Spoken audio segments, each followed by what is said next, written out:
এই hello everyone, good morning সবাইকে। আজকের ওয়েদারটা না সকাল থেকে একটু খারাপই দেখছিলাম, কিন্তু এখন দেখছি বেশ একটু রোদ রোদ দিয়েছে। যাই হোক, আজকে একটা নতুন ব্লগ এখান থেকে স্টার্ট করছি। এখান থেকে ভাবছি ইন্ট্রোটা দিয়ে নিই। আজকে যাচ্ছে একটা ইন্টারেস্টিং জায়গায়, সো প্লিজ কেউ ভিডিওটি স্কিপ করো না, এন্ড পর্যন্ত দেখতে থাকো।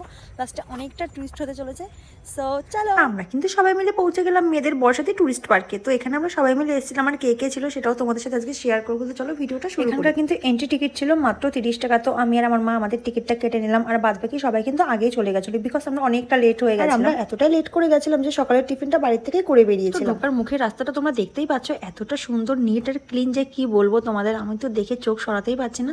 তো মাকে বললাম এত সুন্দর জায়গায় একটা সুন্দর ভিডিও করে দাও। তো আমি দেখো এখানে ভিডিও কিন্তু স্টার্ট করে দিই। তোমরাই বলো এত সুন্দর জায়গা থেকে কি ভিডিও না করে থাকা যায়? এরপর কিন্তু এই ফ্লাওয়ার গার্ডেনটা দেখে আমি রীতিমতো শকড হয়ে গেছিলাম যে এত সুন্দর সুন্দর ফ্লাওয়ার এখানে আছে, মানে কি ফ্লাওয়ার নেই। আর হ্যাঁ, আজকের আমার এই আউটফিটটা কেমন লাগছে সেটা কিন্তু অবশ্যই জানি। আমার কিন্তু ভীষণই পছন্দের, এটা ভালো, এটা আমার না আমার দিদির, তো ওরটাই আমি নিয়ে আজকে পরেছি।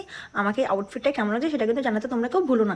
দেখো তোমাদের সাথে গল্প করতে করতে কিন্তু আমরা পার্কের ভিতরে চলেও আসলাম। আজকে দেখাবো যে আমরা কাদের সাথে আজকে পিকনিক করতে। এই পার্কটা কিন্তু ফেমাস বিশেষ করে পিকনিক স্পটের জন্য। এখানে সমস্ত রকমের পিকনিক করা হয় এবং সমস্ত রকম অনুষ্ঠানের জন্য কিন্তু পার্কটা ভাড়া দেওয়া হয়। এটা আমি আগে জানতাম না, এখানে এসেই জানলাম। আর দেখছিলাম যে অনেকেই পিকনিক করছে, যেমন স্কুল থেকে, কলেজ থেকে। হ্যাঁ, তোমাদের তো বলাই হলো না যে আমরা কাদের সাথে পিকনিকে এসেছি। আসলে আমরা পিকনিকে এসেছি আমার দিদির সেন্টার থেকে। আমার দিদির টেলারিং এর একটা সেন্টার আছে, তো ও আর ওর স্টুডেন্টরা মিলে এই পিকনিকটা কিন্তু অর্গানাইজ করেছিল। সেখানে আমি আমার মা কিন্তু পেইন গেস্ট হিসেবে গেছিলাম, সাথে কিন্তু আমার দিদির মেয়েও ছিল। আমরা কিন্তু এসে একটু ঘোরাঘুরি করে কিন্তু দুপুরের লাঞ্চের জন্য বসে গেলাম। আজকে দুপুরের লাঞ্চে কি কি মেনু ছিল সেটাও কিন্তু তোমাদের সাথে শেয়ার করবো। আর পুরো খাবারটা কিন্তু প্রোভাইড করেছে আমার দিদি, আমাদের জন্য স্পেশালি নিয়ে এসেছে। যেহেতু আমি চিকেন খাই না, আমি বলেছিলাম আমার জন্য তুই নর্মালি বিরিয়ানি নিয়ে আসিস, সেই জন্য কিন্তু আমার জন্য এনেছিল এগ আর আলু দিয়ে বিরিয়ানি। আমি কিন্তু মাটনও খাই না, চিকেনও খাই না, কোনোটাই খাই না। পিকনিকের মেনু তো তোমরা দেখে নিলে, বিরিয়ানি ছিল, চিকেন চাপ ছিল, আর তার সাথে কিন্তু স্যালাড ছিল, আর কিন্তু ছিল কোক, যেটা আমি খাইনি, অ্যাভয়েড করে গেছি, বিকজ আমার কোক খাওয়া এখন বারণ আছে, সেই জন্য আমি খাই। কিন্তু বিশ্বাস করো গাইস, কোক আমার এতটা ফেভারিট যে কি বলবো। আমি অন্যান্য ড্রিঙ্কসের থেকে আমি কোকাকোলাটাই বেশি ভালো খাই, সেটাই কিন্তু চোখের সামনে ছিল, তাও আমি খেতে পারি। যাই হোক, আমরা কিন্তু লাঞ্চের পরে একটু বসে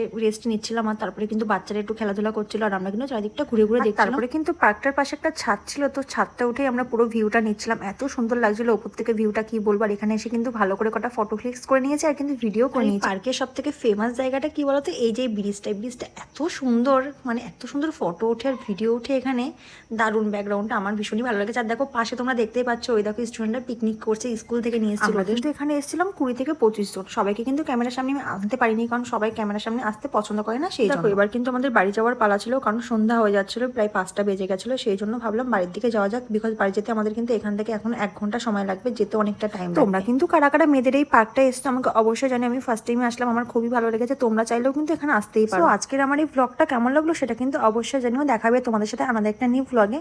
so tata everyone, thanks for watching, by.